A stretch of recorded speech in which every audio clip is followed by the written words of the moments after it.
Então, boa tarde mais uma vez.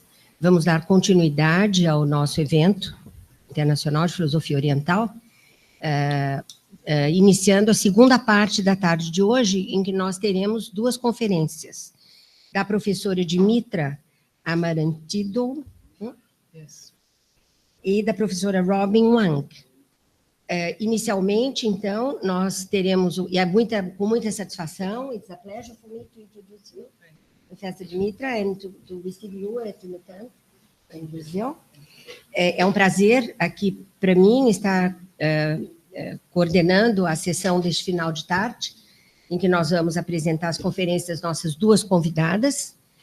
A professora Dimitra é grega, nascida em Atenas, possui bacharelado em filosofia inglesa e linguística pela Universidade de Atenas, mestrado em estudos da China pela Universidade de Nanjing e doutorado em filosofia chinesa pela East China Normal University. Ela lecionou filosofia chinesa e comparada para alunos chineses e não chineses de graduação e pós-graduação, na Universidade Normal de Xangai e em outras instituições, e atualmente é instrutora sênior de filosofia na Universidade de Macau. Suas publicações incluem The Irony of Confucius, Philosophy Compass 2022, Irigaray and Confucius,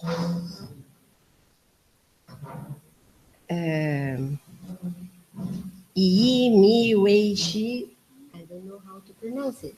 Could you? The riddle is key. The riddle is key. Yes. Irony and Paradox of Four Contemporary Readings. Of Taoism. Yes, of Taoism. And several other publications. E diversos outros trabalhos. Trabalha tanto individualmente quanto em colaboração na tradução de obras filosóficas chinesas contemporâneas. É também fellow do Centro de Aprendizagem Intercultural da ECNO, a Universidade, e editora da seção de resenhas de livros China-Sudeste Asiático para Philosophy East and West. A professora Dimitra nos brindará hoje com uma conferência, uma palestra sobre a promessa do confucionismo, o que esperar dos ensinamentos de Kongzi e Lu Niu. Yes, thank you.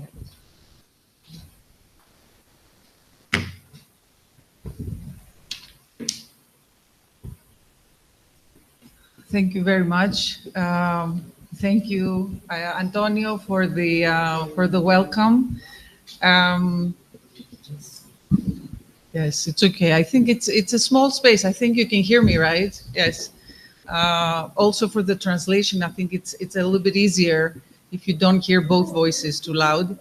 I'm really happy to be here. It's my first time in South America, and I have to say, especially today, I have completely forgotten about what I want to talk about and Chinese philosophy, because I'm so into your guys' history and your issues, right? You have so many issues and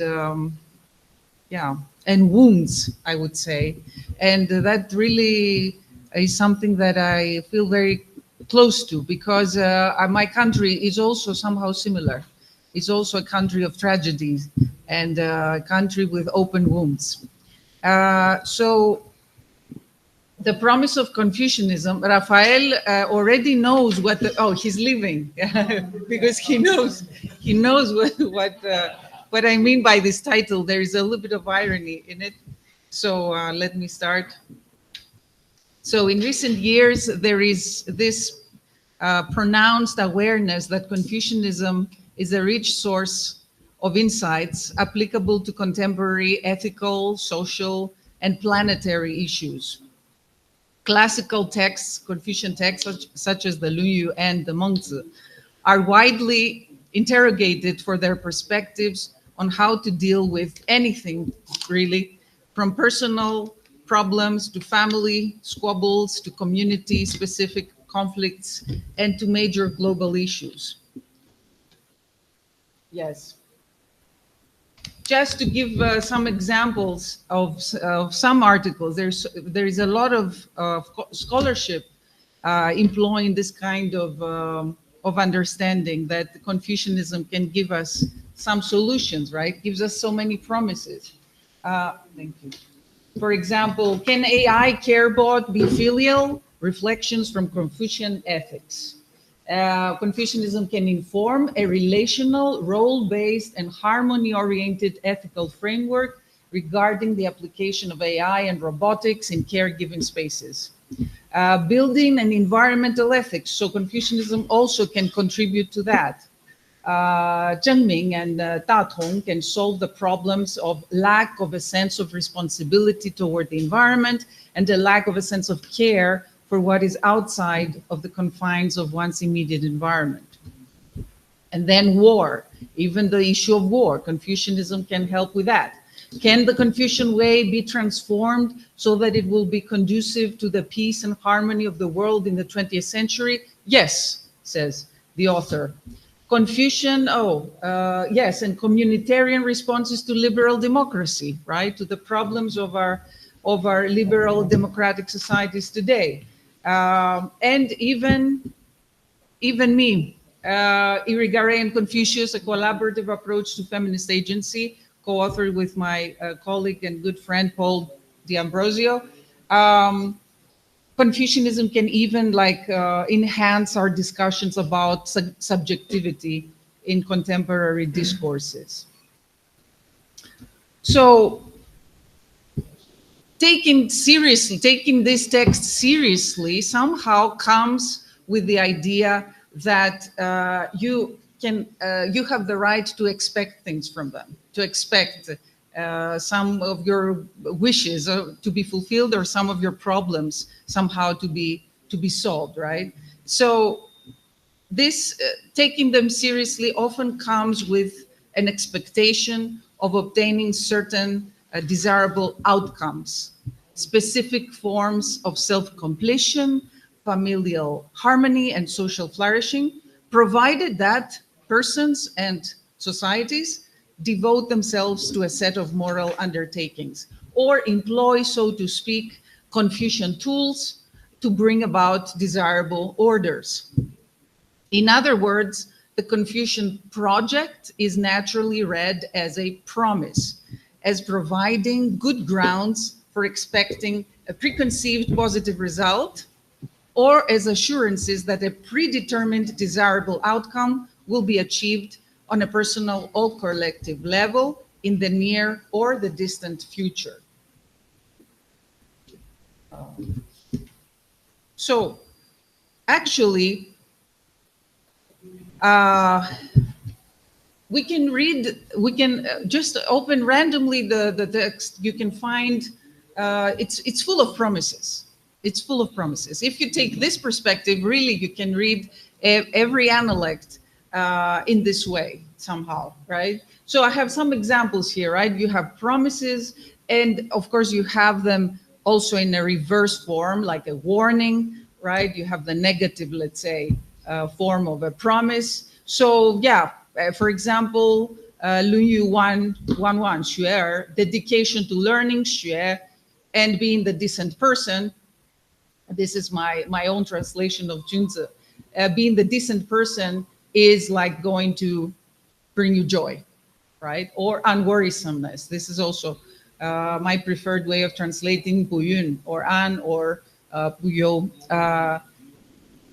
Or respectfulness will result in you not being insulted, right? Tolerance, you will win all the people, right? The Zhong. Worthiness, people will trust you. Diligence, blah, blah, blah. You can get the idea, right? And then warnings on the other hand, no humane disposition, 不仁者, no endurance in hardship, right?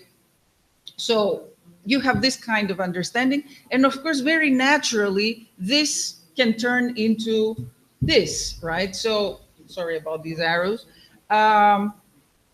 This can turn into a consequentialist kind of calculation, right? So you have the positive outcome, right? And the positive outcome, of course, becomes your standard, right, for dubbing a certain act or a certain behavior moral, right? So the positive outcome is like the basis of moral rightness, right? And then, of course, the negative outcome is the basis of moral wrongness, right? So very easily we can come to a consequentialist reading, right, of Confucian texts. I'm mainly referring to the Analects here, but I will also be referring a little bit to the Mangzi.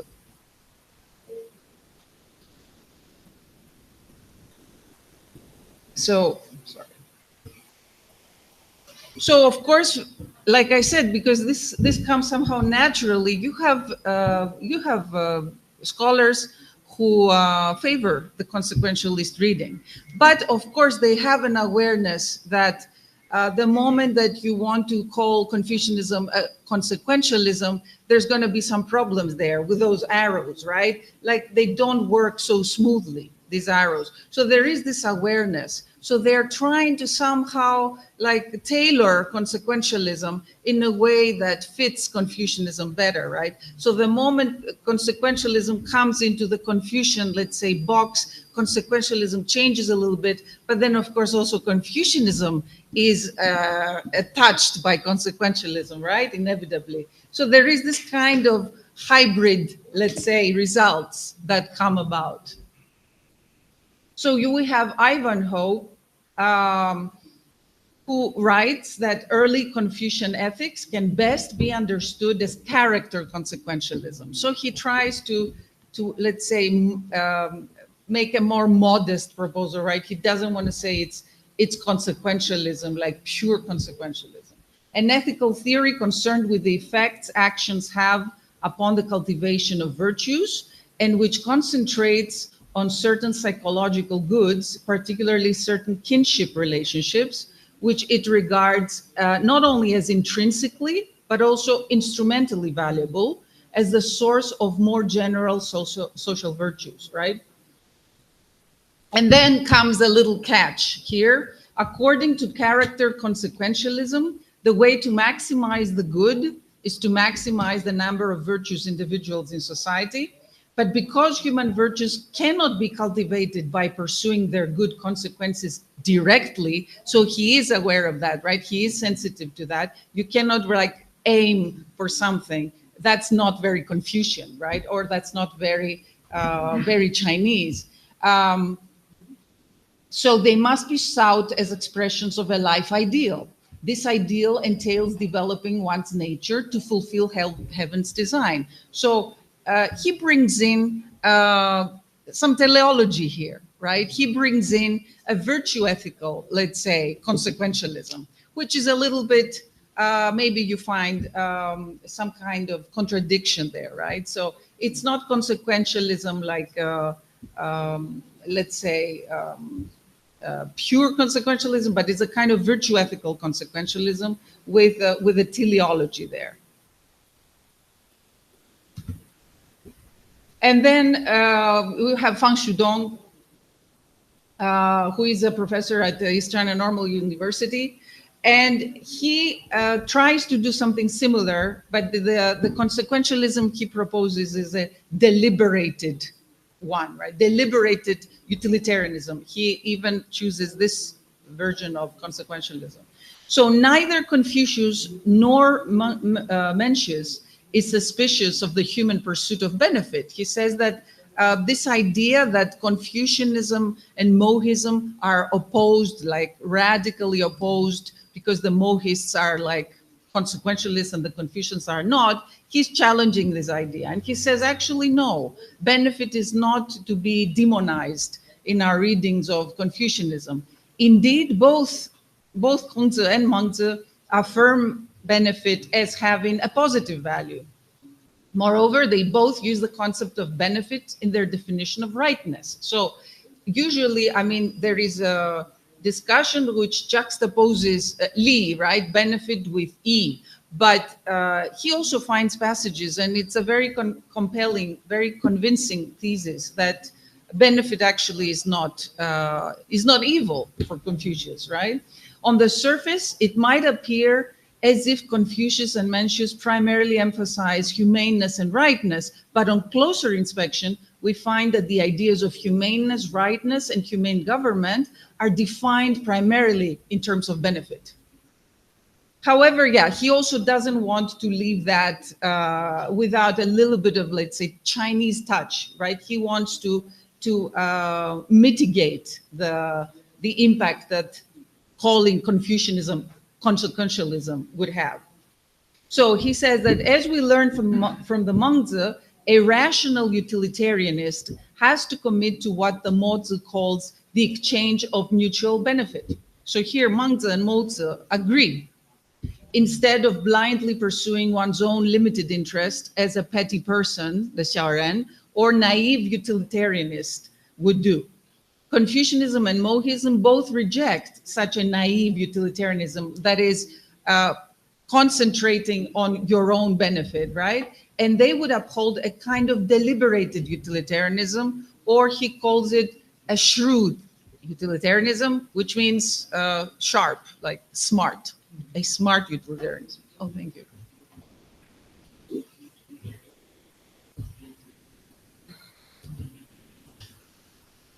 So yeah, the passage, right? The well-known passage from the Mengzi, the very first passage. King Hui asks Mengzi what teachings he has that would bring profit to his state. Mengzi replied, "Why must your majesty speak of profit? Let there simply be humaneness and righteousness." And Fang argues that there is no need for the king to abandon his pursuit of benefit. Rather, he simply has to change and refine his strategy for doing so.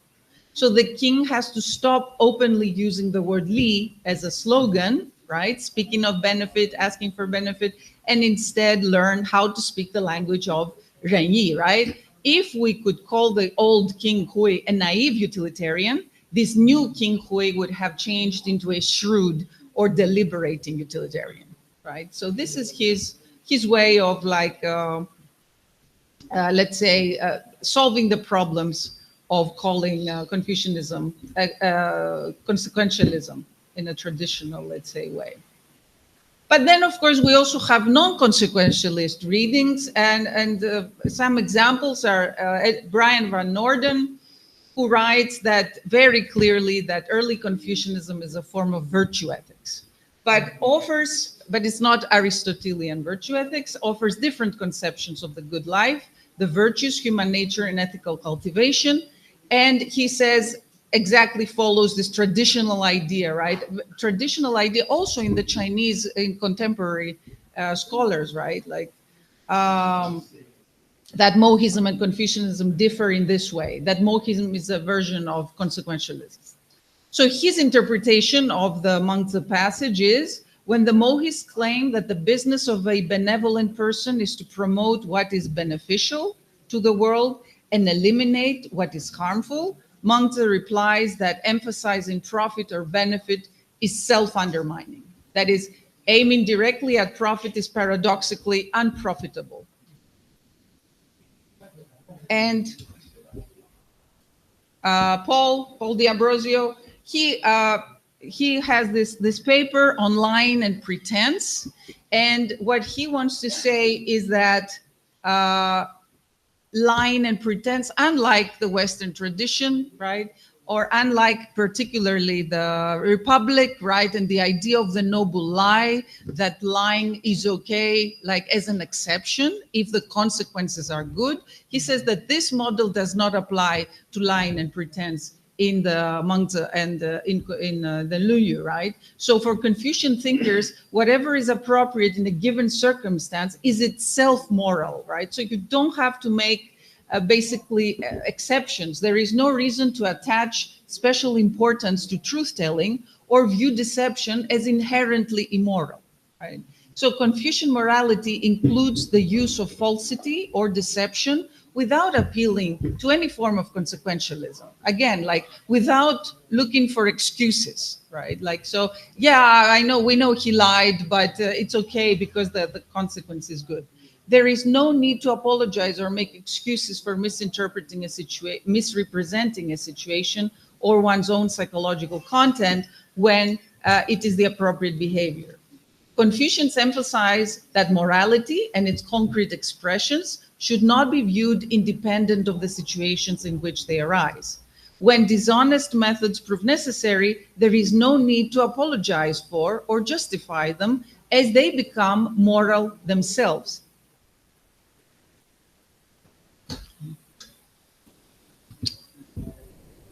And of course, this is a very old debate. This is not a new debate. And Tillman gives a very thorough, very extensive account of this debate in his book, right, on the Chen Liang and Zhu Xi's exchange, right, very like long and somehow also very passionate exchange and disagreement on this matter. So Chen Liang had a utilitarian, relativistic view of values.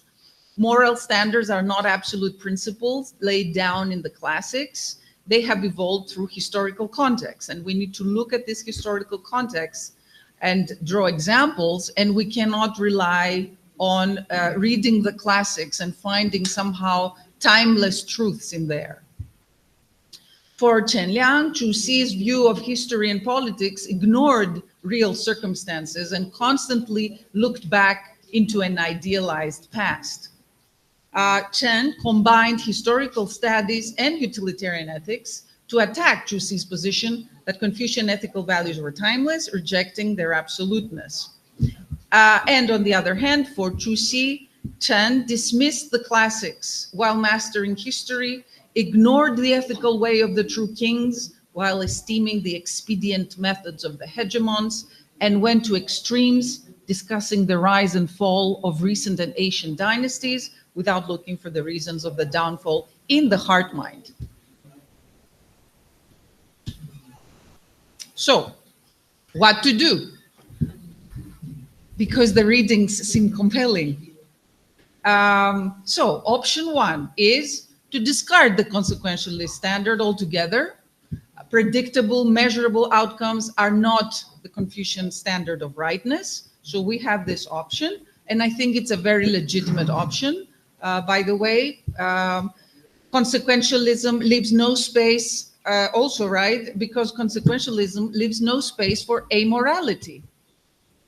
Again, I quote from D'Ambrosio's article: lies and deception are generally viewed negatively in the Confucian tradition, but that is because they're usually imbued with negative sentiment and give rise to immoral behavior. That is, behavior not in accordance with renyi. Similarly, truth-telling and following through are only valued insofar as they are connected to moral conduct. In and of themselves, truth and falsity are amoral, and they should not be viewed independent of the situations in which they arise. And, And Hans-Georg Müller notes that the root of all virtues in Confucianism is the feeling of love towards one's parents and one's siblings, right? Like 君子务本, right? Or 道商. So this means that all moral virtues are grounded in something amoral, in a feeling. So by discarding the consequentialist standard, right, we can allow for this understanding also, for amorality to play out in the interpretations. So that's one option.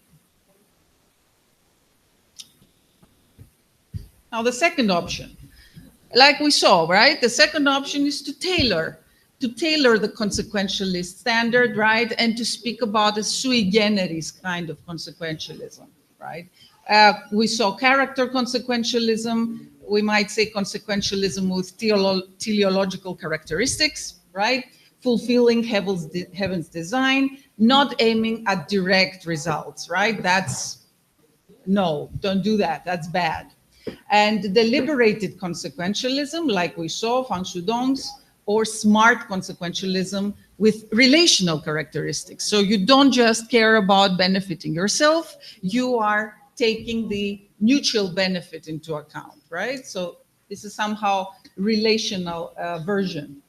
And the chance historically informed consequentialism, where situational and temporal relativity are juxtaposed to ethical absolutes, okay?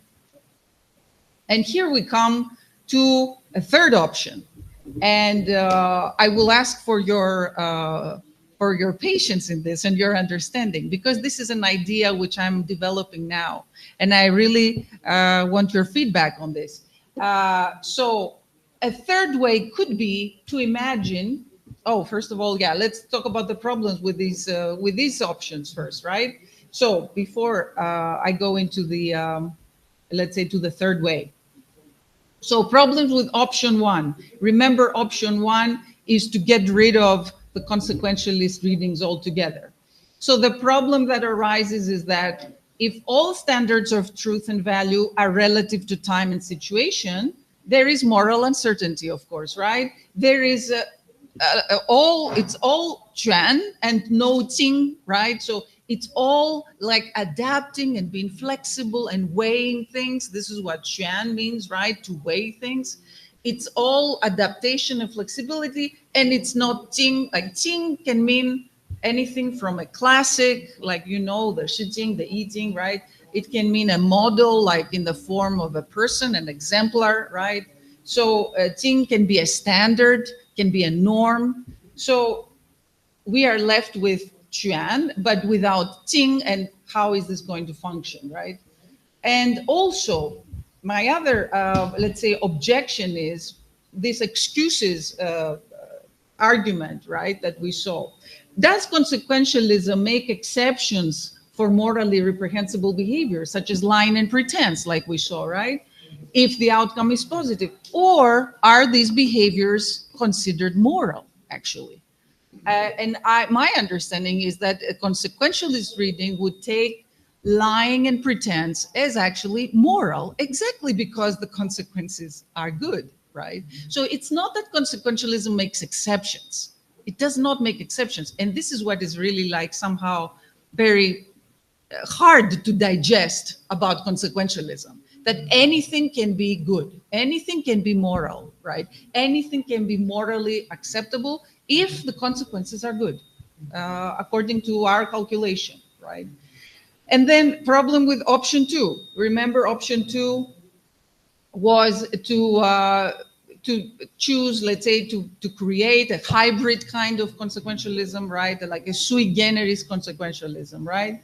So this means that we use the means we use to achieve a certain outcome, right, are going to affect the outcome itself. So we don't avoid this problem with consequentialism, even with these sui generis kinds of consequentialisms that we saw, right, that are trying to be a little bit more in line with Chinese concerns, right? So we're always left with these problems, that the means are going to affect the outcome in some way, right? And morality cannot be solely outcome-based or focused on the fulfillment of promises, right? So again, we would have the same problem. We would have all Chuan and no Ting, right? So here we go. A third way, Wu-Wei Confucianism, if we can imagine that, right? And of course, yeah, we can argue about this a little bit and say, is it Wu-Wei Confucianism or is it Confucian Wu-Wei, right? So yes, I opt for Wu-Wei Confucianism because I'm somehow claiming Wu-Wei, right, for Confucianism, because Wu-Wei appears, right, first time. What does it mean, Wu-Wei? Wu-Wei means let's say non-action, the principle of non-action. Yes, acting without acting. Yes, without, yeah, or we can say without fixed intention or without a fixed purpose. Yes. Non-intentional action. Non-intentional action. Yeah. Yes, or yeah, like, yeah, I prefer to say without fixed purposes. It's not that you don't have purposes, but you don't have fixed purposes, right? Or non-interventionist action also, right? It can be translated non-interventionist action. Yes. So I'm using these two passages from the Analects the passage where Chen Gang asks the son of Confucius, Po Yu, has your father given you any special instructions? Not yet, he said. Once, when my father was standing alone and I hurried with respectfulness across the courtyard, he asked me, have you studied the songs? I said, not yet, to which he remarked, if you do not study the songs, you will not know what to say. I deferentially left and went to study the songs. On another day, when he was again standing alone, I hurried again with respectfulness across the courtyard. He asked me, have you been learning rituals? I replied, not yet, to which he remarked, if you do not learn rituals, you will not know where to stand. I deferentially left and went to study the rituals. What I have learned from him then are these two things. Chen Gang, taking his leave, was very happy, and he said, I asked one question and I got 3 answers. I learned something about the songs and about rituals, and I also learned that exemplary persons, Junzi, keep the right distance even from their own sons. Or Ames and Rosemont's translation, that exemplary persons do not treat their sons as special cases. So this is one passage where, of course, you can, again, right, you can read it somehow, you can read it in a consequentialist way, right? So if you don't study, right, the rituals, you'll not know where to stand. So study the rituals, you know where to stand. There's your promise there, right? And the other one is the very, very first line from the Analects, right? So to give yourself to learning and to have the chance to apply what you have been learning at the right moment, isn't it also a joy? So here, the proposal would be that we do not disregard outcomes. Of course, there are outcomes, right? Of course, there are results out of our endeavors, right? Out of our efforts, right? However, there is no fixation on some kind of preconceived outcome. There is openness to unpredictability, and there is like opposed to a kind of linear understanding of let's say condition and outcome, or let's say a presupposition and outcome. There is this kind of understanding, this broken line that we don't know how it goes, and sometimes it breaks, of course, and also we don't know exactly when it's going to bring some kind of outcome. I'm going to give you a very simple, I'm going to say it in a very simple way, the way I use it to explain to my students, because of course you know that from very young age, students are encouraged to study 学. So I ask them, tell me, why is Confucius so obsessed about 学? Why is he talking about 学? Why should you 学 also, right? And they say, well, 学 is good. Yeah, why is it good? This is what I want you to tell me. Why is it good? Well, it's good because it's going to make us like better people, right? So I said, okay, so every time, let's say you open a book and you read a book, you think you become a better person?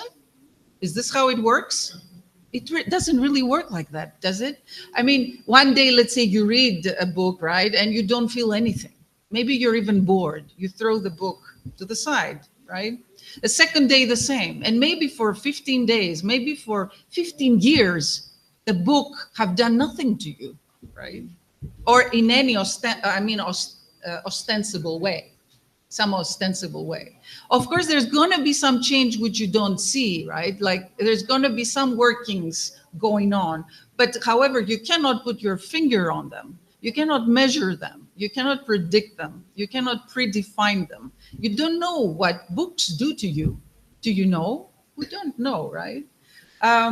If I ask you what's your favorite book, everybody can say, right? My favorite book is Dostoevsky's Idiot, right? I don't know why I like it, and I don't know what this book has done to me, right? All I know is that I really want to read it again and again. I've read it 3 times already. So Xue works in unpredictable ways, and this is what I mean by being open to the unpredictable and open to failure, right? And also be tolerant for this, towards this kind of uncertainty, right? I mean, we live in an age where we really like worship certainty, predictability, right? I mean, measurability. Everything is measurable. Our education is measurable. Our research is measurable, right? And we are attached to these kinds of like concrete results. So this is a kind of, this is what I mean by Wu Wei. This is a kind of like stepping back and being open to what can happen whenever it is meant to happen, and not being like attached to a particular, let's say, outcome. So a different orientation or a different directionality is conceivable, right? And also, of course, we can understand the so-called outcomes, right? Like study, right, 学 or be the 君子, and you're gonna have 悦, you're gonna have joy, right? We can understand this joy actually not as an outcome, but as a condition. So when, to go back to the passage, when Hongzi says, 为悦乎, he is not merely saying, hey, isn't it also going to be joyful? Isn't it also going to be fun? And I kind of want to emphasize the E here. I know that it may just be some kind of like, you know, yuqi, like some kind of filler there for purposes of like, how do you say, mood, right? A mood, expressing some kind of mood. But E also means also. So in saying, isn't it also a joy? Confucius is saying that, of course, I know it's not only a joy. Learning is not only a joy, right? Learning and applying is not only a joy, right? Because where are you going to apply your learning? You're going to apply it, of course, in some problematic situations. So that's going to come with some frustration, right? So you can take this joy as a lesson for them. So you are meant to feel joy. He's not saying that joy is going to be the result only. He's also saying that joy is a prerequisite for xue. It's a condition for xue. And if you don't feel joy, then there's something wrong with your xue. And how can you make yourself feel joy? Well, Confucianism, I think, is about that you can cultivate your emotions. Right? It's not just, oh, I liked it.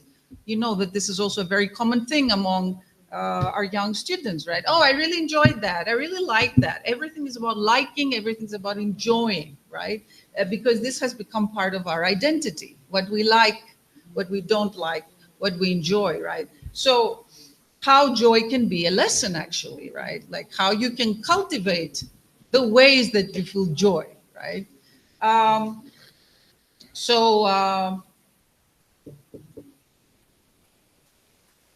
Const's teachings are best appreciated, I would say, as more present and process-oriented, sensitive to contextuality, and concerned with decoupling the work of self-improvement from fixed expectations about specific and measurable personal and social benefits, while not disregarding benefits, of course, right? Promise-giving or predictive pronouncements can be read as illustrations of the good life, a life focused on the work of the here and now, and on responding to a reality of change, difference, and potential. They are also lessons on the importance of trust. So why should I share? Well, trust me, it's good. Trust is very important, right? Trust in authority and trust in transmitted knowledge that is in no need of proof in the form of promised, foreseeable results. So the promise of Confucianism is thus best understood not as a monolithic image of a personal or collective future that precedes human efforts and outshines human efforts, right? Confucianism is oriented towards a plurality of possibilities available and emergent in the midst of humans' Hongdao, broadening the way in the present moment. Thank you.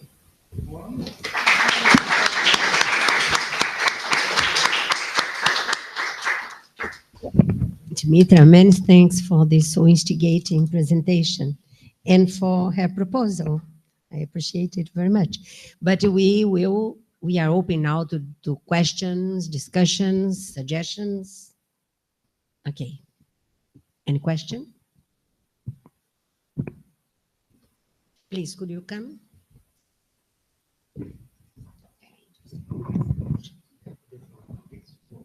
In Portuguese, sorry, I spoke in English.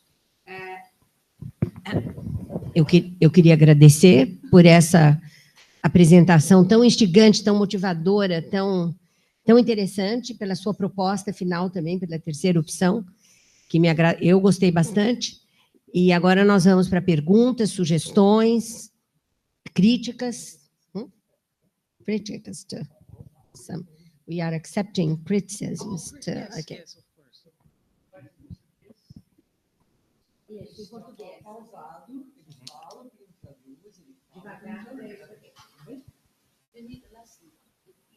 Oh, yes, yes, yes.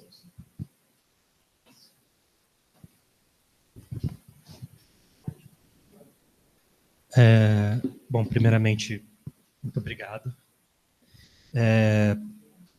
A pergunta, eu queria um comentário seu sobre uma parte da apresentação. É um pensamento talvez um pouco simplório da minha parte, mas para alguns de nós que não têm o conhecimento do idioma, alguns termos, pela limitação e pela tradução que a gente faz para o inglês, acabam trazendo para a gente ligações com outros autores ocidentais. Quando se fala em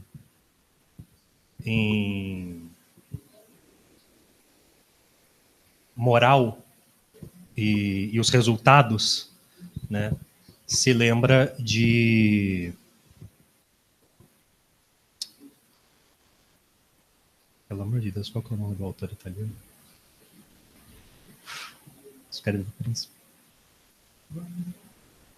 Maquiavel. Perdão. Oh, yeah. The means and the ends. Perdão, yes. minha memória... Yes. Minha memória não me ajuda às vezes. E também, é claro, as virtudes lembram aos gregos. Não é? E com certeza, você tem uma distância geográfica e uma distância histórica que, com certeza, diferencia muito os pensamentos desses autores. Então, eu queria que você comentasse sobre essas diferenças, né? Uma vez que a gente não tem, alguns de nós não tem, né, o domínio da língua. Yes.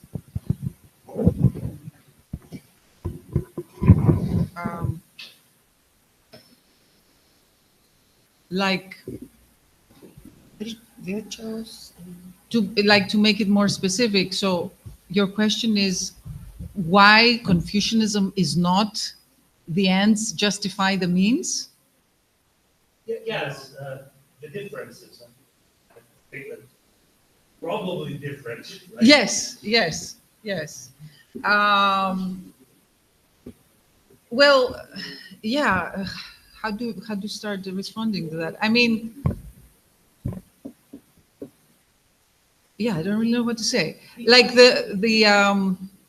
if there is no consequential, it depends. If you take the consequentialist reading, it depends what kind of reading. What is your starting point? Just to make it a little bit more specific, so that I don't just ramble. Do you have an understanding of how Confucian morality would work that we can juxtapose to the Machiavellian scheme? Very limited. Huh? Very limited. So it depends, right? Like I said, all these versions, all these options, right? They're open. They're open. They're available to you, right? I'm not like wiping them off as wrong, right? They're legitimate readings. They're very legitimate readings. I'm just suggesting that what if, let's take this. I always have an aporetic style, right? My special interest is irony. So I always want to keep a distance, even from my own preferred readings. So yes, I think these readings are of course legitimate, and they can somehow coexist. And they do coexist, and they have coexisted, right? We're not looking for final answers here, right? If you take the consequentialist reading as plausible, right? The classic consequentialist one, or one of the versions like of the Chinese versions, like the deliberated consequentialism, or the historically embedded consequentialism, right? Or the character consequential. If you take any of those, they're going to be very different, like radically different from the Machiavellian understanding, right? Because you have character formation emphasized in one case, you have historical embeddedness, like contextuality in the other, right? You have,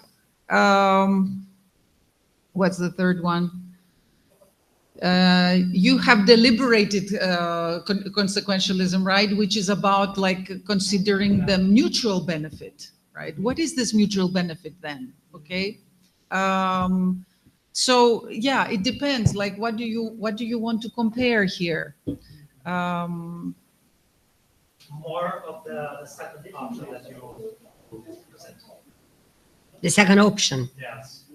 The second option, like to I think it's the more to keep one of the hybrid consequentialisms, right? yes. To keep one of the hybrid ones, yes. The So first sign is what the seems like more like more equal. more equal, Uh, yes. So you find that the second option is closer, let's say, to a Machiavellian understanding the first sign.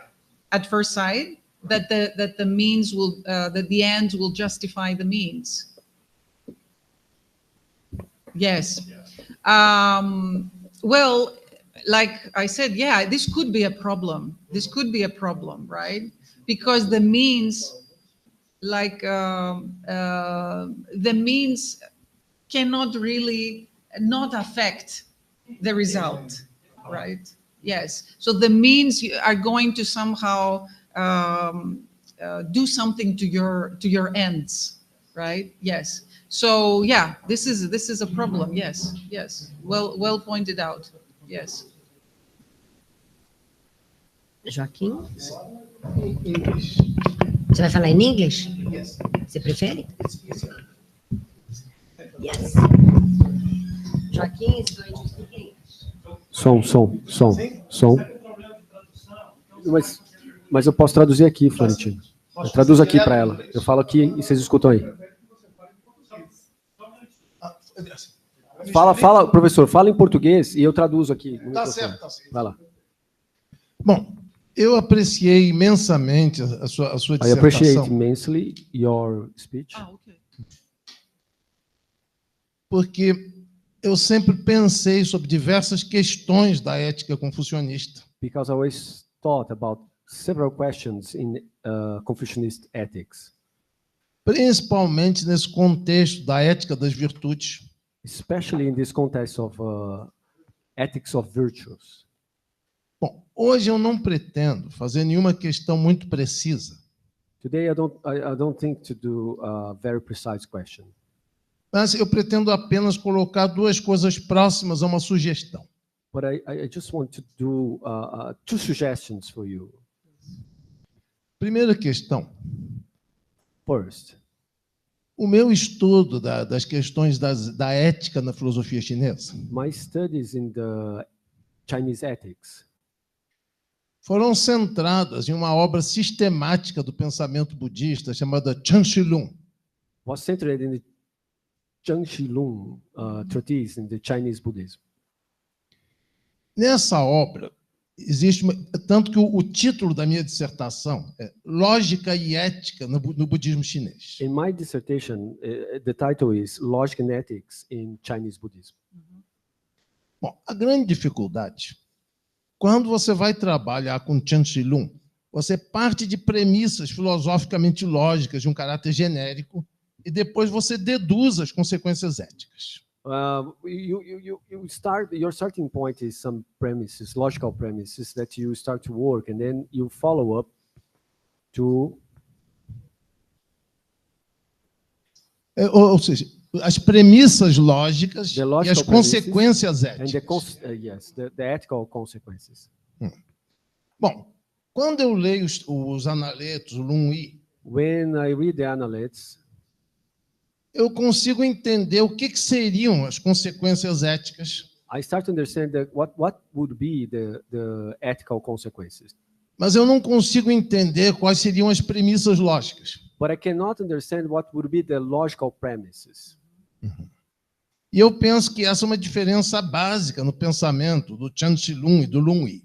So I think that's the logical difference between the Chen-Shi-Lung and the Lu-Yu.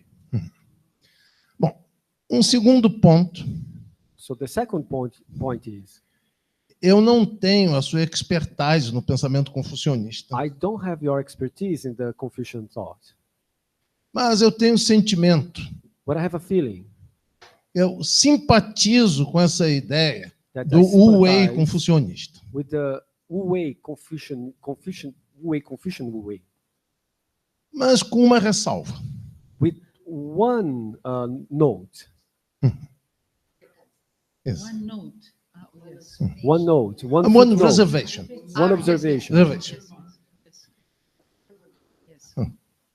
Na minha compreensão, por exemplo, do Wu-Wei no pensamento daoísta, In my understanding of Wu Wei from the Confucians to Taoism, from the Daoist conception, in the Taoist conception, o Wu-Wei é a ação não intencional que Wu Wei nada is tem a ver com a ação non-intentional humana. action that has nothing to do with what? Human action. Human action. Uh-huh. That is Taoist Wu-Wei.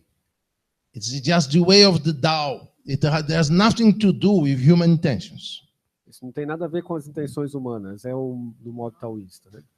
Mas, para poder existir o Wu-Wei confucionista, But to exist the Confucian Wu-Wei, teria que ser uma versão mais limitada, mais restrita, que incluísse o aspecto da intencionalidade humana. it should be more limited aspect of the Wu-Wei than in the Taoist way of thinking, to include the human action.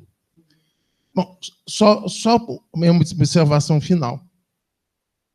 Em vários final. momentos da minha vida, In many moments of my life, principalmente em situações políticas extremas, especially in the very extreme political situations, amigos ou companheiros meus queriam que eu desse uma resposta conclusiva. Temos que fazer isso, tem que ser assim, tem que ser assado.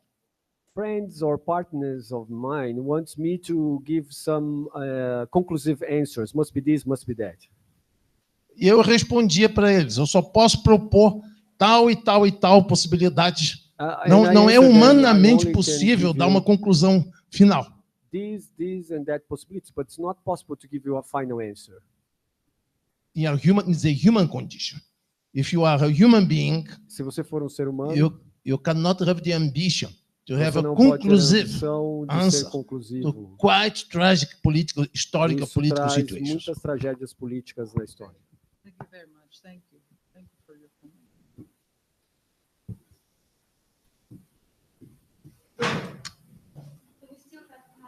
Yes, you have. Don't you want to Oh, sorry, what?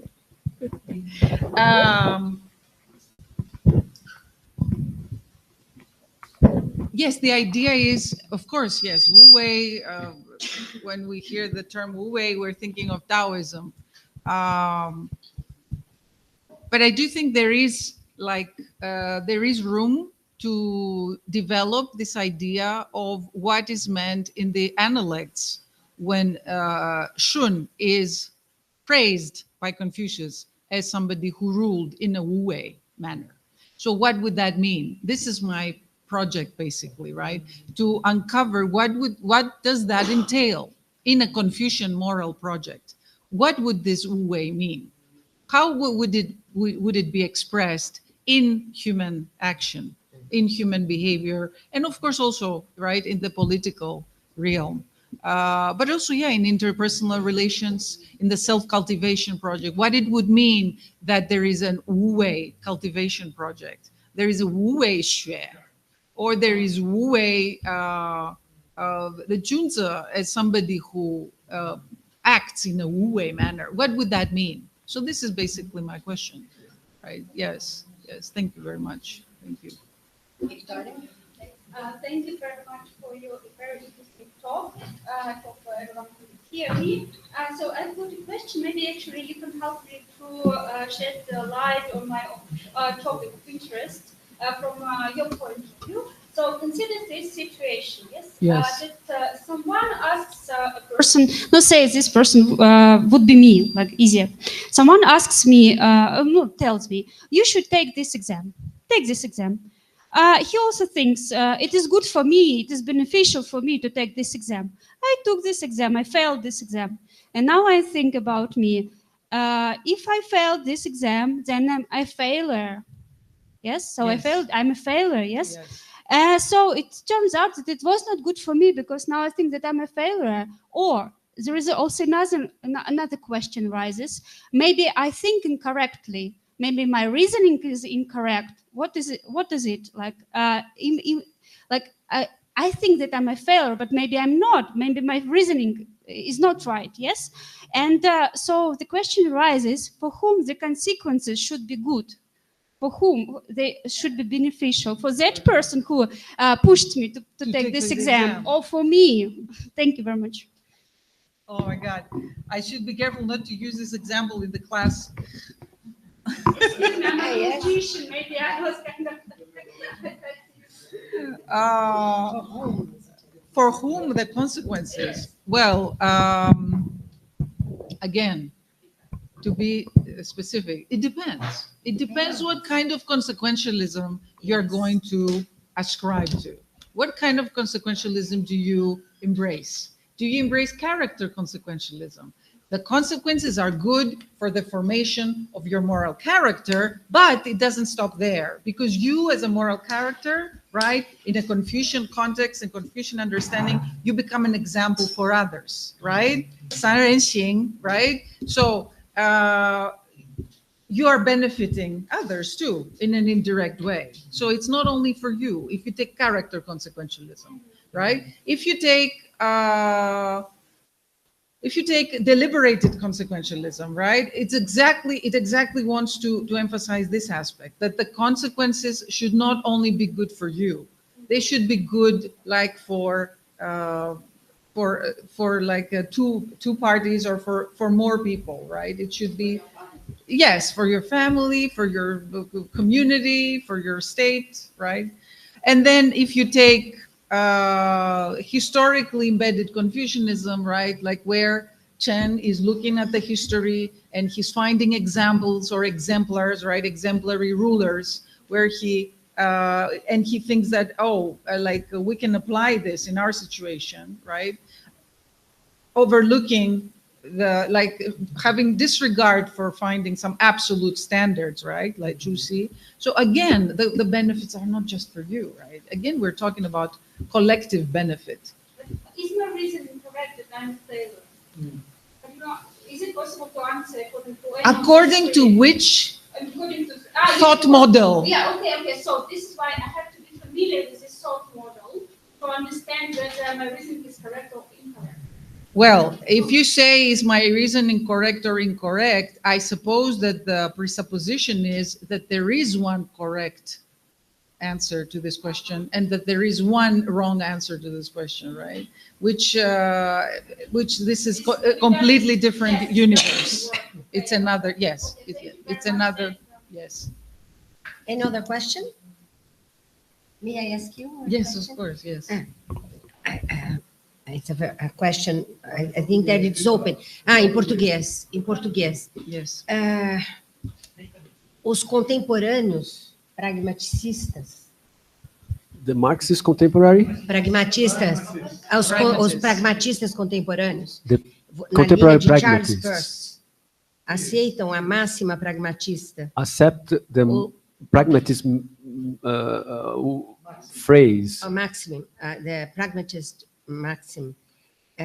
O significado de conceito. The meaning of the meaning of a concept. nada mais é do que o conjunto de suas consequências. It's nothing more than the aggroupment of its consequences. Is not, sorry.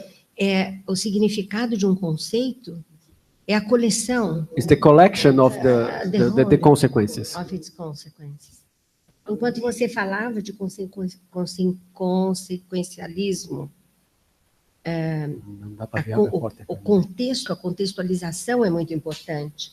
E isso é muito importante para o pragmatismo persiano. So that's, Existe algum trabalho falando sobre a influência de Confúcio em Charles Peirce? Charles Sanders Peirce, o pai do pragmatismo, Yes, the American thinker. yes. Very important, I like him very much. I was thinking... Isso. Você podia falar para ela, como você fala inglês também, você podia falar em português a primeira vez para o pessoal, e na segunda você mesmo fala inglês. Então, com ela, enquanto você falava, o consequencialismo, inclusive a sua terceira proposta, ela me parece muito adequada à visão pragmatista persiana. The meaning of a concept is the collection, its consequences.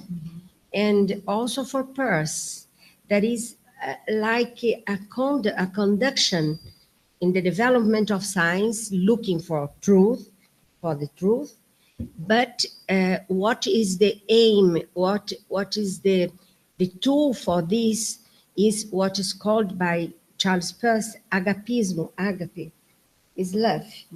That is the movement that conducts everything, history and development of science.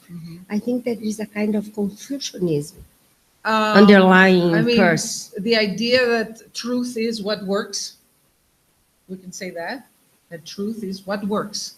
Yes. Yes. Depending yes. on the context. Yes. But yes. The truth is going on to the final truth, maybe. Yes, I mean, I'm not In the history, at all Peirce. an expert in pragmatism, but I know that there are very compelling readings that combine pragmatism and Confucianism. Okay. And of course, Roger Ames, Henry Rosemont, particularly who are working with ideas from Dewey and Whitehead, right? So yes, this is a very legitimate reading, what you're suggesting. Yes, your insight is spot on. Yes. Thank you. Could you end the session? Many thanks. Thank you. Excellent.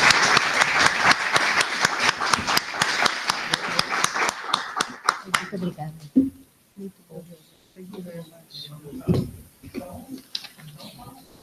Bom, então, dando continuidade a este final de tarde. Só 5 minutos para testar isso aqui. 5 minutos. Estamos sem a tradução, então agora só em inglês. Por que estamos sem a tradução? Não, ele vai tentar agora. Ele pediu uns minutos. 5 minutos que o nosso super assistente técnico aqui resolve. 5 minutos.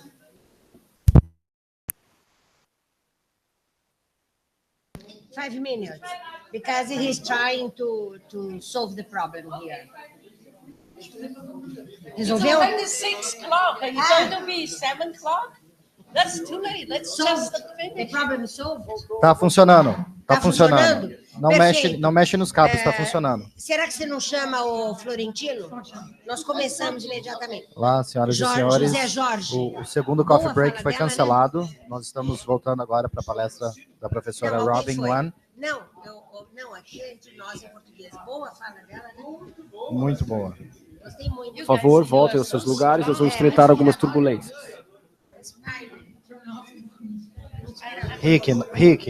Ricardo, deixa assim, não mexe em nada, porque tá funcionando, perfeito. Ok. Robin Wan, Professor Robin Wan gave us lucky. It's ready? It's ready and it's working. You gave us lucky, you know? You see, it's working now. Yeah, let's just do it. Yeah. I'm It's amazed. You guys, endurance. it's in. 6 o'clock. You're still, okay, you know. I have to begin. It's the power of the Tao. of the yin yang power.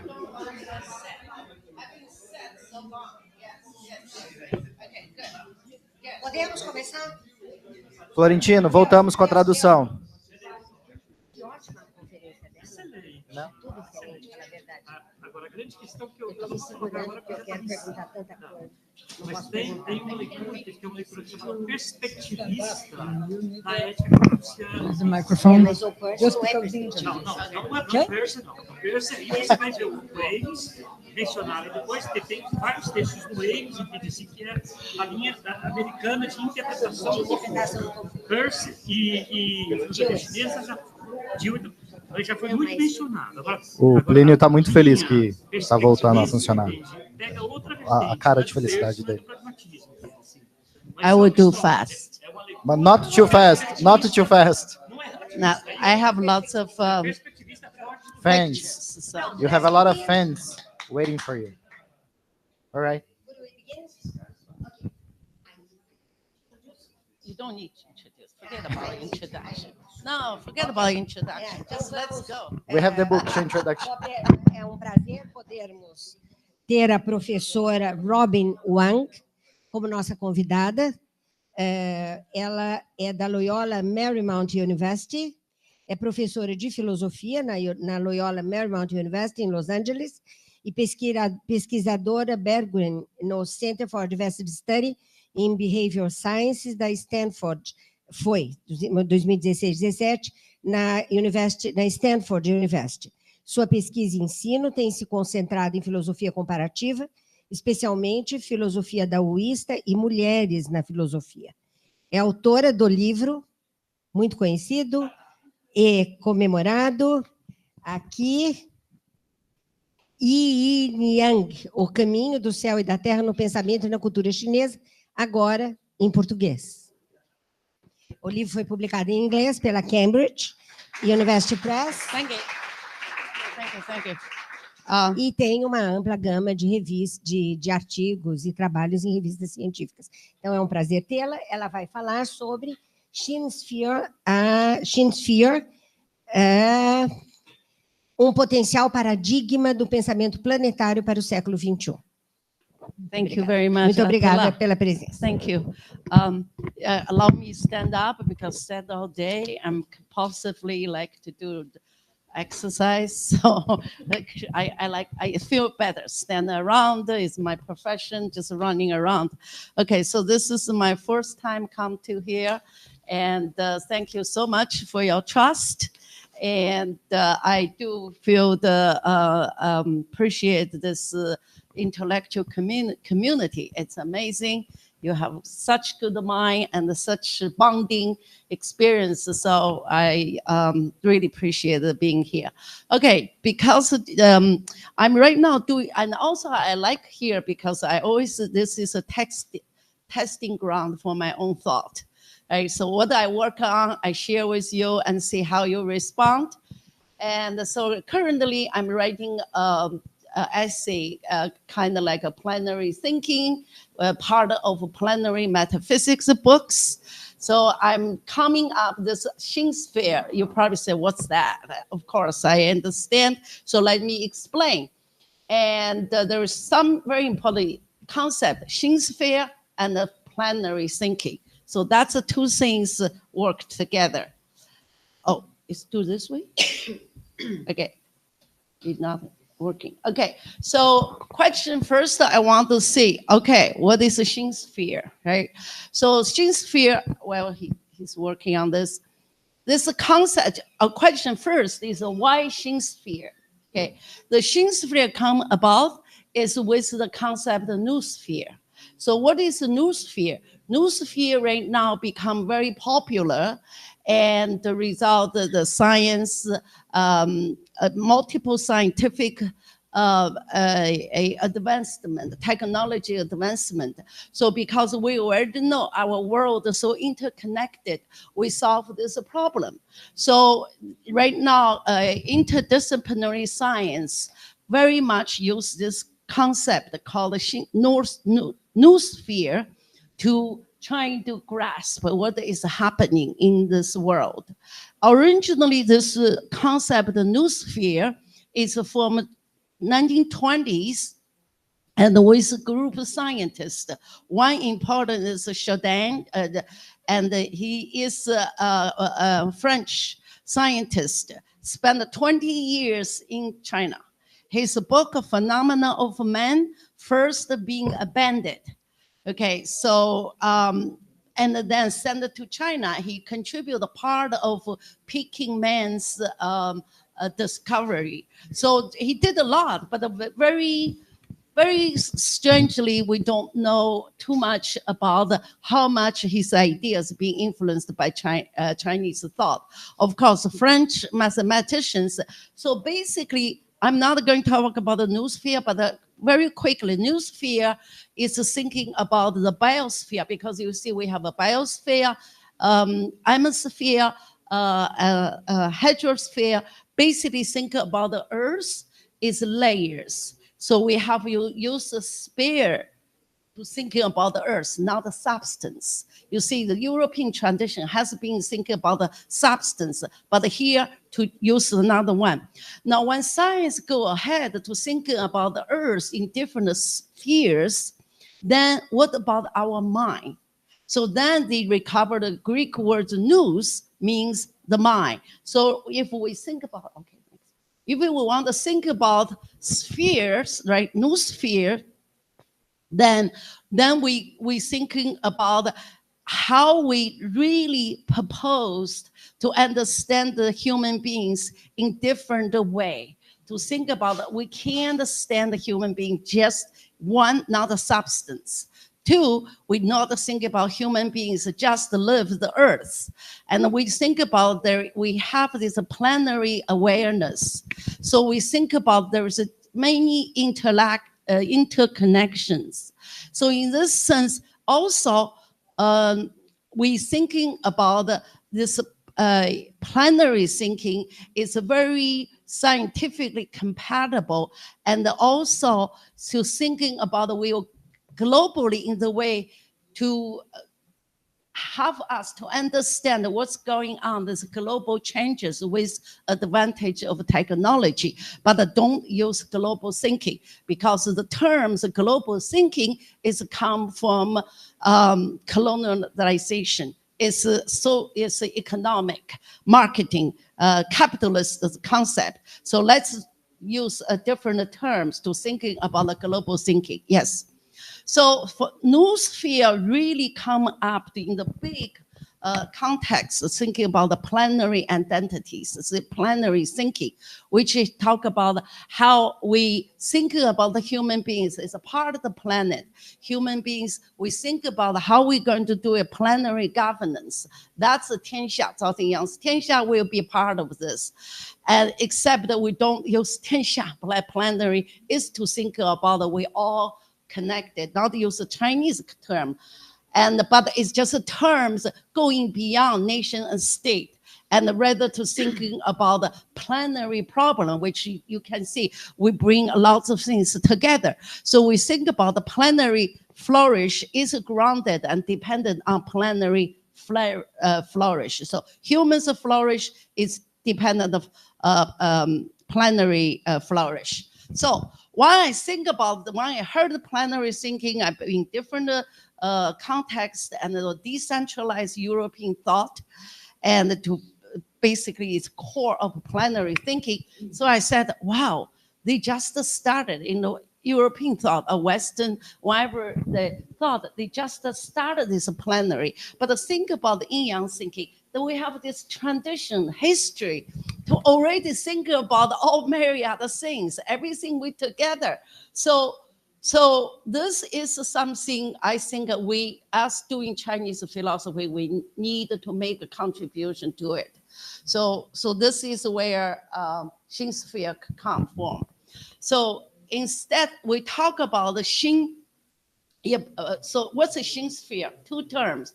Xin in the sphere of Qi. So that's the simplest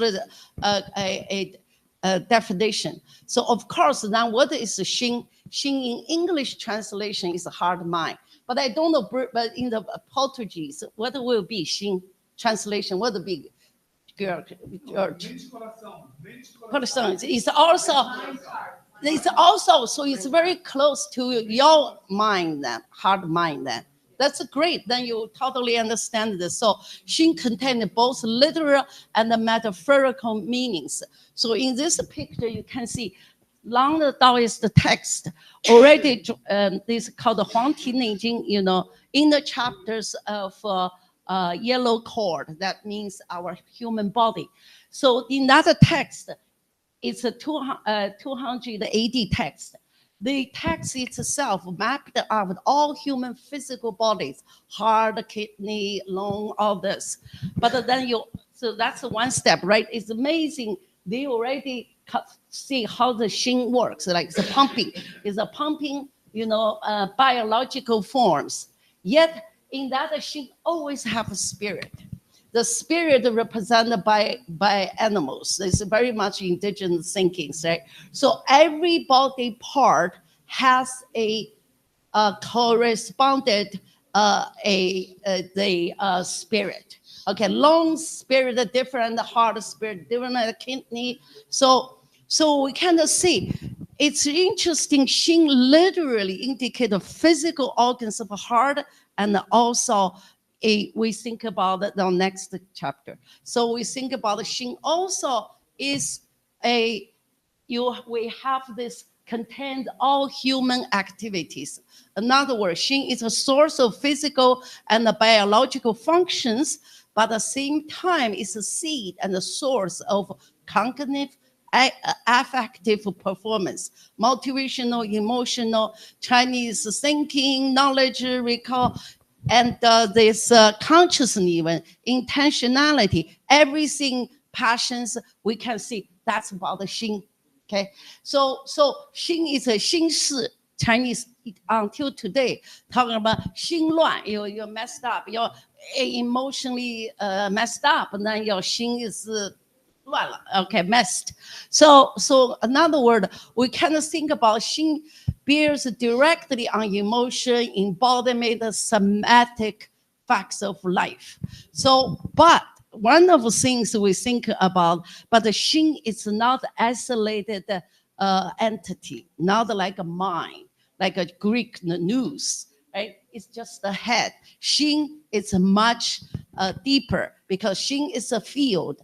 This field is a realm. And interestingly, I'm really found a very interesting part is that humans Xin and also connect the heaven and the earth Xin. So I'm asking you, actually heaven and the earth has heart mind. What's that, right? So this is, we can think about the Book of Changes. That's the very first time talk about there is a Xin of heaven and the earth. So then that make you ponder, how do you can connecting? First of all, how do we understand the heart and mind of earth and the heaven? Secondly, we got to think about how humans Xin connected with Xin of heaven and the earth. That's the puzzle I need to explain, and also I need to establish my argument. Okay, so what is first of all, how do we understand the Xin of heaven and the earth? What is it? What is the manifestation? Do heaven and earth has intentionality, directionality, capacity, cultivation, nourishing? So what are they? So here is, I think, okay, I really much want to think about whether indigenous people also think about heaven and the earth have this some sort of intentionality. You know, if we see what are they? So here's what I think, okay. One, they provide plenty resources for survivals and flourishment of all beings. For example, heaven offers 4 seasons. Earth supplies terrains for developing and growth, right? Give us habitations. So this is, we can think about, okay, if we look at this sense, so the heart of mind of heaven and the earth is actually virtues of heart and mind. And this virtue being that where is nourishing. That's its idea, is providing place, you know, to allow things to be themselves. we talk about earlier, talk about the 自然, talk about, to recognize all things exist and then provide the best condition for all things to grow and flourish. And so this is so of course, then we come down to the 张载, which is confusion between, Song Dynasty. So then he taking, this is what I want to think about, he taking the Xing of human heart, mind, human beings, and elevated has a moral mandate. This moral mandate is to establish Xing of heaven and earth. That is like Taoist also has the idea, right? You doing something for the sake in names of heaven and the earth. In here, we were thinking about, okay, there is a moral command. Take a Xing as a unitary force with the humans, myriad things into interrelated, interconnected, interactive coherence whole. Right? So, and also mediated through interactions of yin yang and the chi sphere. So, in other words, we are all together. Okay. So here then come to down. Then I have to unfold my argument. That is quite bad to see how that connection happens. But that's another thing. But now first here, I specifically want to define Xing sphere. Okay. So Xing sphere. What is a Xing sphere? There's three features, three characteristics. Number one is oneness of Xing sphere. So this is come from Dao De Jing chapter 22. So sage, you have to talk about oneness. Okay, this oneness is including, myriad things, myriad of mountains, rivers, and flowers. Now, Patricia talked about earlier, right? The mountains of flowers, they all together. They connect together joyful. If you really think about, wow, mountains, flowers, and the waters, they have joy. This joy beyond is a human being imposed to it, or actually they are enjoyable. So this is one. So this is we think about the reality. Is actually we kind of think about comprises the all beings. So this is one, of course, as supported by Yi Jing's statement. Second one, connectivity of Xing sphere. Another word, so what makes Xing sphere being together, right? Because if you see this world is a Xing sphere, then what's that mean? One of mean, I think, because everything shares structure patterns. Okay? So this is another word. We think about there is a patterns in the nature, for example, in the mountains, rivers, and also in human beings. This can be justified by different ways. So of course, all yin yang is the way, right? Yin yang is embodiment. Yin yang is not just in nature, also in our body. Now, what I usually tell the students to tell them, how do you know you are part of nature? It's not that you're going to see the birds jumping, to go see the hiking. That's not that. Nature running your body is if you don't sleep, you're going to tired. If you don't eat, you're going to die. That's how nature works for you, right? You ask a student, how many sleep you need? Why, if time is money, why you keep awake all time? You don't sleep why we have to sleep every 24 hours? Maybe 48 hours, can you survive? Right? So if you cannot survive, that means there is a pattern with the sun and the moon operates at the same time. So but theoretically, I would justify it by using the Hanshu, right? There's 4 things we see in our reality affect us. One is heavenly images, right? It's how sky to us, okay? Secondly, weather and the climate, of course, and also development stage of things. Right? So how things happen in the summer, you eat a watermelon, and the winter, in US, use the apple, but right now there's no 4-season change in our diet. Every day we can eat the watermelon. All year around, we can eat the watermelon. That's wrong, but anyway, we don't want to get into that one. So, and the human affairs, okay? Human affairs also, this all things, Han Shu already indicate to look at how connected my life and every human being's life with the heaven, with the earth, with the things. Number three is a transformative power of Xin sphere. So this is what the Xin sphere is, to suppose everything has its own self soul. Okay?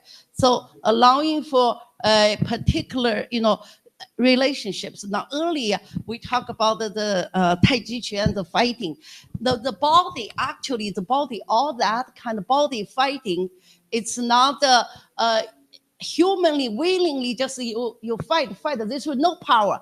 Back up, you fight powerful. Why? How the body work. That's a natural mix of your body. So all the fighting, you're going with natural moves, right? Water 的自然 is downward, and fire 是自然 is upward. So everybody has your own intrinsic 自然.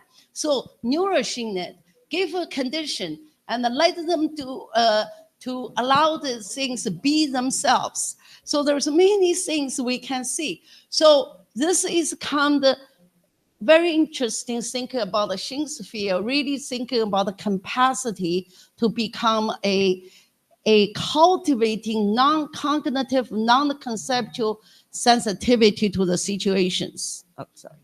Okay, so plenary thinking. So then here, if you're accepting my, argument for this Xin sphere, the natural collectivity, the natural idea, then we think about, okay, this is actually put the human beings out of this center of a cosmos, a universe. And then we think about, we have this kind of oneness. Now, better we explain it, use a term called the plenary thinking. This requires a paradigm shift. Here, then, there is many things we can see. Individuality, you are not being alone. With co-becoming, right? Substance versus sphere, they already know. Cause, effect, that's interesting. It's linear. This is not linear. We think of symbol biases, okay? And the order, we always thinking about the world need the order, but orders is emerged. Order is emerged property, not human, controlled property. Of course, we also have empathy and the comparison. So what we do if we have this Xin sphere? Now, next step, I want to go into it, think about the justification. This justification lying down. Xin sphere potentially can making a bridge between ancient wisdom and the contemporary world. That's one. Secondly, is technology and humanity. We already know how technology become part of our life, and how can we work with technology, with AI, with ChatGPT, all these kind of things. We become really part of this social media, so forth, right? So we can see this paradigm, okay? So when we're thinking about, number one, conceptually, we have to recognize, so we cannot force humanity into a one type, right? We don't say civilized group in uncivilized, all this type things. This way, I think is already accepted. But we also think, but here's the things. If we accepting atmosphere is a different kind, but biosphere is different kind. We now criticize the weather patterns, right? Why weather like this? We know because human cause. We criticize humans' action, but we not accuse heaven to give us this problems, right? So therefore, we're accepting the all kind of things, diversities. So then question is that we should also accepting different culture, language, myriad things. So in other words, Xin sphere is unfolding continuums, a night of relationships. Think about the human being experience as multi-layers, right? So I think, George, you're doing this kind of knowledge. Epistemology is one of type, right? What is know? What does that mean to know? What that means, what count as knowledge? And then every culture, every tradition can offer something. Okay, this offered something to give us very important ideas, right? So, of course, justification. Why Xin sphere? Easy human anxieties. Okay, provide. Think about the channels of human thinking. We can channel the human thinking energies. Okay, so one of the things that people worry about, right? And there is two extremes. Think about technology. One just thinking about technology is a tool, like a Zhao Tiyang think, which I do think there is a problem. It's not just a tool, because our children started using iPad at the age 2, and it's lost many different ability. They are become a different human beings than what we are growing up. I grew up even don't have a TV. Right? So I running the word. Now here, everything is swipe. My students don't know how to flip the page of books now. It's changed. It's not a tool anymore. It's become a co-direct, be part of our existence, our life. Right? So that's extreme. Another extreme, just afraid. Oh, technology will kill the human beings. Human beings will freed. So there is this too. I think hopefully we can find some middle ground to think about. There is something we can understand better. So of course we think about the convention. We against the isolations. So in this kind of situation, then what to do? Although if you think it's all right, right? So we think about it's not about the Kachido. But rather we're thinking about we all rooted in planetary well-beings, right? So we think about that we want to look at the world. We think about temporal, spatial, physical, all kind of things into that. So clearly we can see right now the world in your hand, because you can find everything together. So how do we do that? Okay. So another thing was Xin sphere tell us how we connecting with the heaven and the earth, how we connect other things. So I use this things called the Gantong. That's another Chinese is a resonance. Simple think about is a resonance. This resonance is very different. Resonance different is formally because it requires body participations. So in other words, Gantong, it's not just like if someone doing martial arts, you get it or not. You can't you have to like use chopsticks, right? Chopsticks cannot teach, cannot be taught. You have to feel how your finger do. It's a proprioception abilities. So we think about, right? So it's like an acupuncture needles stimulating to your meridians. So this is something we think heaven and the earth, or myriad things can be in Gantong.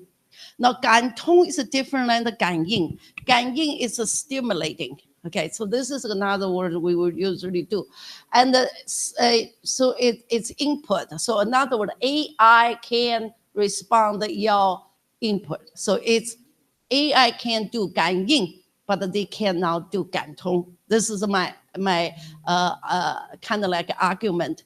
Right? So Gantong is relational. It's really they require interlocutors. Okay, this interlocutors is a Xin. This is Xin can process, appreciate, change, and enjoy. So another word, we want to thinking about how can we form a gain tong. Now, so another word, another layers human beings is to have this resonance, use a resonance as a conceptual advantage, maybe to think about the human's relationship with machines or with technology. For example, parrots can mimicking human sounds, but they never can speak a language, right? There is no. But then ChatGPT can use language, but they don't know uncertainty, and then they can really not choose different possibilities, because ultimately they are the huge language models. So all this thinking about the sphere, we can see what is this sphere in action. And I think there is maybe 5 statements, a conclusion I can draw from it. First of all, assumption. Of course, I think assumption, a premise. All things are mutually interpenetrating. Like interconnection is called interpenetrating. Secondly, things they are coexist. This idea of coexist have to accepting the differences. Otherwise, it's not really allow something exist. So otherness, there is a sense of otherness we want to see. Secondly, this difference bound together through what? Through the radiation, through the resonance. Okay, you see the flower, you resonate, you see the so beautiful, right? And then you see the river, water flow, and then you feel something. Okay, so and then, but the resonance not get into resonance does not lead. Okay, so resonance, there is another layer. This layer is tone, need intellectual interlockers. So here's a very simple example. I don't know whether you experience this, but because I've lived in LA, we always have traffic jams. Somebody, cut you off, or you being wronged, right? Somebody, you're driving, you're busy, somebody cut you in front of you. Okay, you're mad. Normally you're mad. Give a finger whenever you want to curse, right? So this is your response. That's a 感应. But then you need a 感通, you need a tone, you need your heart to think about, oh, this guy is poor guy. He has to, it's late. If he late for the job again, then he going to be quit. The boss going to fire him, and then his family in trouble. Or his wife going to go hospital. His children is dying. So you provide excuse for him. Right? So that is actually is you're able to take the external stimuli, and then you put the perspective, you direct these directions, you direct this situation. So this we talk about it become a tone. Now you tone the situation, you relax, go ahead. You want to cut the line, go ahead. You being free, you flow like water. And then another one. This one, I think, is the 5th one is unity and harmony. Okay, so how do we kind of like coexist with all things? So in this, I guess the time is, I really like this poem, so I just like to use whenever I want. So even with 6 things, basic physical forms, which create 1,000 miles between stars and humans. Right, so we think a star is so far from us, but seeking for the chi and bring the heaven and the earth close together. So then we're thinking about the, we have these connections, but construct and the inner cosmic landscapes to make a resonance between human spirit and the celestial spirit, bring the stars close within our grasp. In other words, this is different. So you have, what are you looking for? Physical form, the energy flow, and the spirit. That is bring us together. So this is some sort of human agency, you know, I think about the European thought always the mind, body, heart, and brain constant fight. But then we think about the altruism, 射箭 Chinese, right? Atonement, feedback loops. That's what we are getting at. Okay, I think I'm done. I don't know. Maybe, yeah. Okay. All right. I have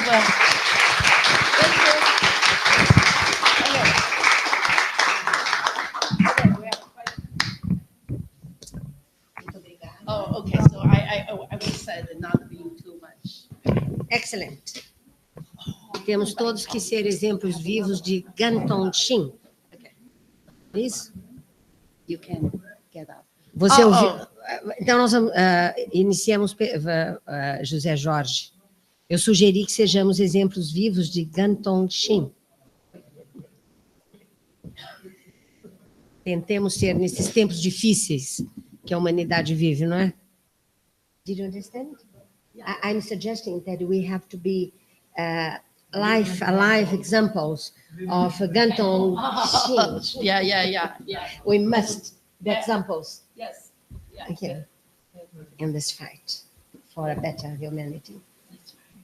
Yes? Yes. Vamos começar? É André, né? Rafa, desculpa.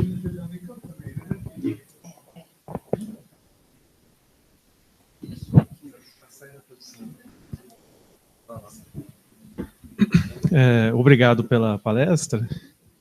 Eu fiquei vendo algumas proximidades do conceito de Shin com um conceito que a gente está tentando analisar num texto a partir de um material que foi transcrito de uma aula do Encontro de Saberes, com uma mãe de santo e um pai de santo, e a gente era uma aula de um módulo que era Mutuê, cabeça, né, e saúde mental. E essa ideia de Mutuê no candomblé, ela traz um pouco de algumas coisas que me lembram também o que você foi trazendo com o Shin. Um pouco mais devagar, né? Sim. Porque Mutuê, Ori, em outra tradição, em outro idioma também, essa ideia da cabeça, e é a cabeça corporalmente localizada, mas ao mesmo tempo deslocalizada do corpo. Porque tem uma cabeça cósmica, né? De certo modo, um órgão vazado, né? E ele é um campo de interações, né? Então, é um espaço de conexão corpo-mente, corpo-cosmos, corpo-comunidade, e a comunidade em um sentido bem amplo, porque é a comunidade humana, mas é a comunidade do próprio terreiro, que é esse espaço dessa expressão, né, do candomblé, mas é também a comunidade cósmica, a natureza, né? E essa comunidade pensada também no sentido pluralista, porque também é um estilo de comunidade em que não existe um modelo em que se espelhar, né? Você tem sempre uma expressão de diversidade, né? E eu acho que traz muito esse campo da interação. Inclusive, a gente tem tentando traduzir, a gente tem pensado muito como se fosse um espaço de existir junto, né? A cabeça Mutuê como um espaço de existir junto. Então, envolve todas as dimensões em que geralmente a gente pensa cabeça, mente, é espiritual, é emocional, mas é também esse campo de interação, e é um campo de ressonância em relação ao que acontece em todos esses campos de interação. Inclusive, há uns provérbios, né? Por exemplo, Kanda Mukuto, a cabeça conduz, a comunidade conduz, me desculpe, a comunidade conduz, ou Kanda Mutu, a comunidade é a cabeça. Mas aí não no sentido de uma comunidade exatamente uma comunidade de terreiro que dirige ao indivíduo, mas de um campo de interação que tem um efeito e uma ressonância dentro desse espaço, que é a Mutuê, né? Mutuê ou Ori, dependendo da tradição. Eu fiquei ouvindo e pensando muito nessa possibilidade pensar essas coisas associadas. É isso. Obrigado. Thank you very much. Clearly, you can see clearly this kind of spirit of connectivity exists in all the culture through the history, but being destroyed somewhat being a modern science. I will think about this modern science, most Newtonian physics. That give us, because make our human beings as isolated entities. Instead, how can we should maintain, reserve our traditional historical way to think about the reality and think about the human condition. Thank you for your comments. Thank you. And the interrelation between human beings and nature. Yes, I exactly. think that we have lost this. Yes, very much. Yes, because of the pagans' idea, knowledge is power to manipulate and to conquer. And knowledge is to serve, nature is to serve humans' purpose. That paradigm is wrong. Patrícia? Português. Muito obrigada pela sua apresentação. Eu refleti junto, né, enquanto assistia, e eu me recordei de um livro escrito pelo Philip K. Dick, que chama Do Androids Dream of Electricship, que é o que vira o filme Blade Runner. Mas no final do livro, ele se pergunta por que a humanidade tem tanto medo de robôs, né, os androides, se humanizarem, e as pessoas não se perguntarem por que os seres humanos estão se robotizando. E aí vem a minha consideração aqui. Um modelo de sistema econômico, político, neoliberal se utiliza da tecnologia e do desenvolvimento tecnológico para atomizar ainda mais as relações sociais, para fragmentar e para destruir qualquer senso de coletividade. É só ver as redes sociais e as formas de comunicação que a gente tem todos os contatos à palma da mão, mas a gente não mais troca olhares, não mais visita, né? E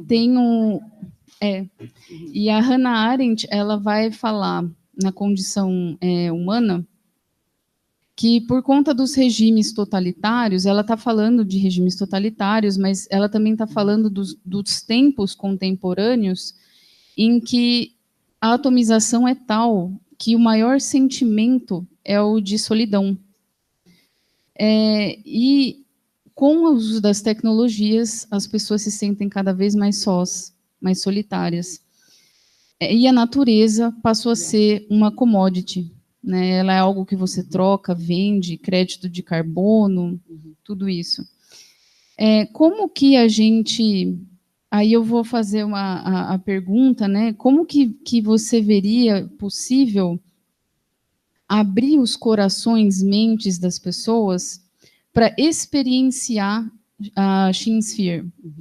Né? Experienciar no sentido não só com um cogito, né? Não só um exercício mental, mas que isso se torne um exercício social, um exercício de vida. Obrigada. Yes. You need an action plan. So I don't know, I can offer one. But here I think there is some certain things I really, yes. So I think maybe there is a theoretical and a practical part, right? So theoretical part is, as an academia, as a public intellectuals, we need to put our efforts, energy to construct something meaningful and also convincing, right?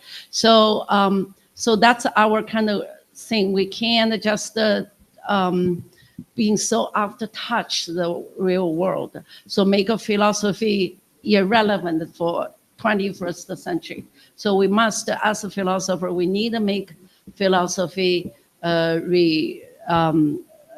relevant to the world, because the world philosophy started with the Greek, but at that time Socrates running around to solve problems, and Confucius or Chinese thinkers, they all trying to understand human condition and then solve human problems. So when the philosophy become a profession, that there's really lost the ground. So we got to bring philosophers ahead and down and stand in the root. Go look at the contemporary problem. Let's solve it. So I think this is one thing. Practical speaking, I think maybe we can think about it. Ultimately, it's a lifestyle change. Okay, so from what do you do, what do you put in your body, and your habits, all that lifestyle change. I think actually pandemic gave human beings a realization nothing important than to be living, to be alive, keep yourself alive. Right? So I was thinking about perhaps that need more to thinking about how there is a rhythmic, like a circadian system in your body, and if you don't listen to your body, there is a body budget. You use too much, like a bank account, will collapse, right? So that type of things can help us to see how important human beings has to regulate their actions and have to live a sustainable and livable way. But also we need to create a community for all kinds of people, make a community livable for all. So I think that maybe something, we can do it like this kind, conference. Yeah. Thank you. Thank you. More questions? Yes, Dimitra? You want to go here so that Yes. he can translate?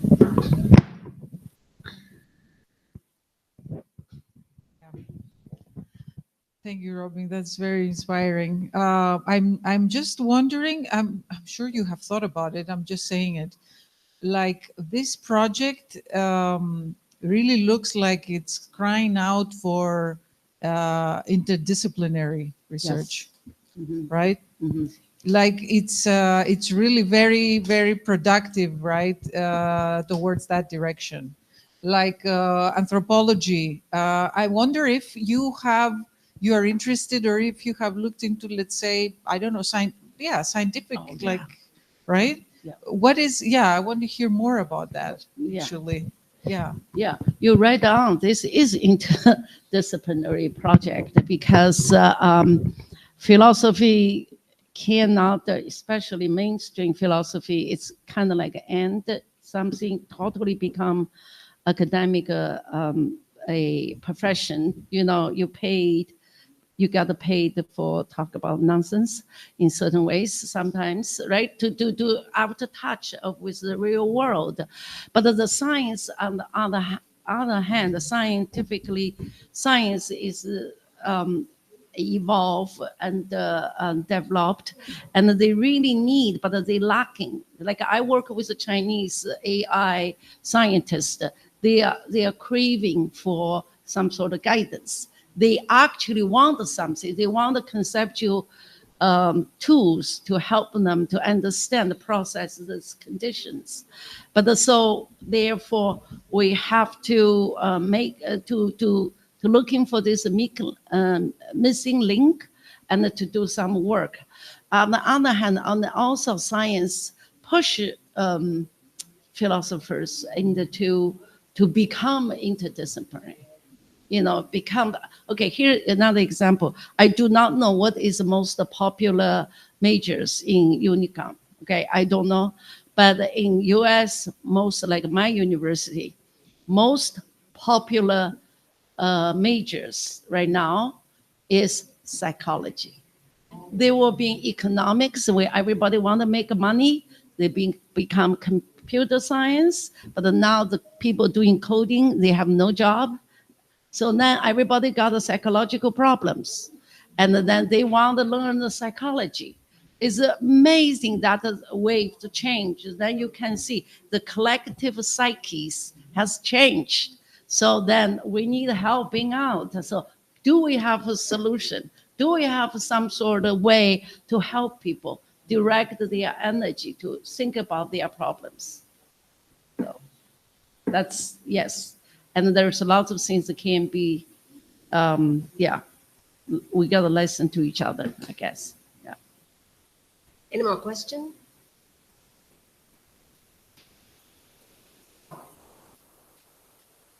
Mais alguma pergunta? Comentário? Sim.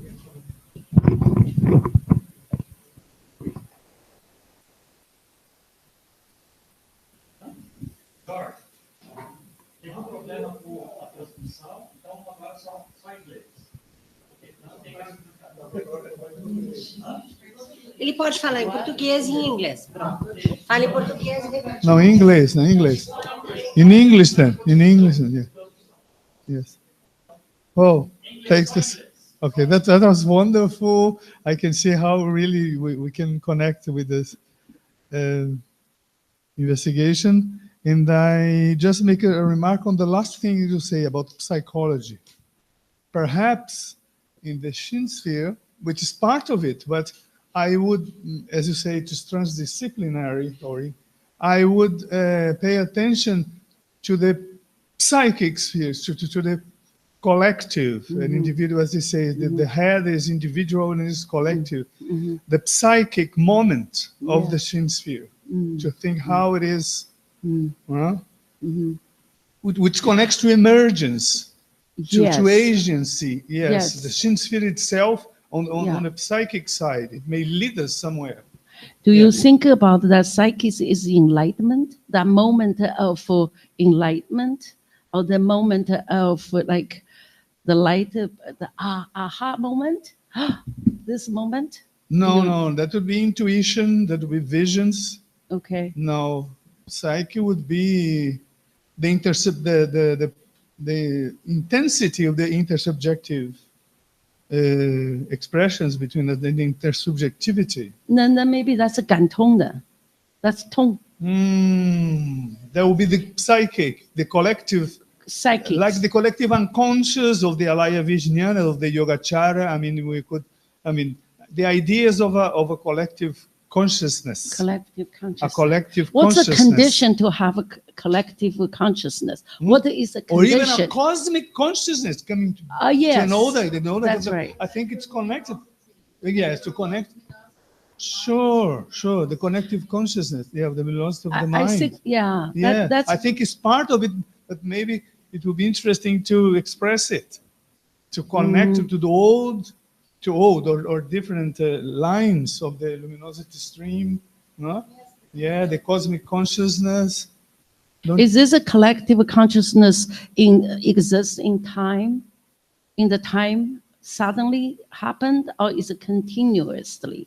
Like people go in concert, you're going crazy, you're yelling, you're jumping for 4 hours, you don't really feel tired. You go concert, you listen to music, and you're dancing, you all become, lost yourself. Is that a type of things happened in the particular time with particular people at a particular condition? Every time it appears in time. It appears in an instant. But you may have a continuation of instants. I see. It's like the continuation of the discontinuation, as Nishida would say. Yeah. Okay. I mean, it always in time. It always in the present. Every time it appears in the present. But the present may repeat itself. I would say, okay, that's the way I would say. Oh, that's great. Okay, thank you. So, let's finish. Yeah. Many thanks. Yeah, thank you. Robin. Thank you.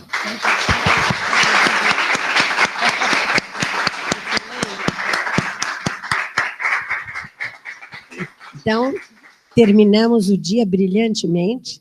We are finishing the day with this brilliant presentation. Thank you. Okay, you may rest a little and see you tomorrow again. Yeah, see you tomorrow.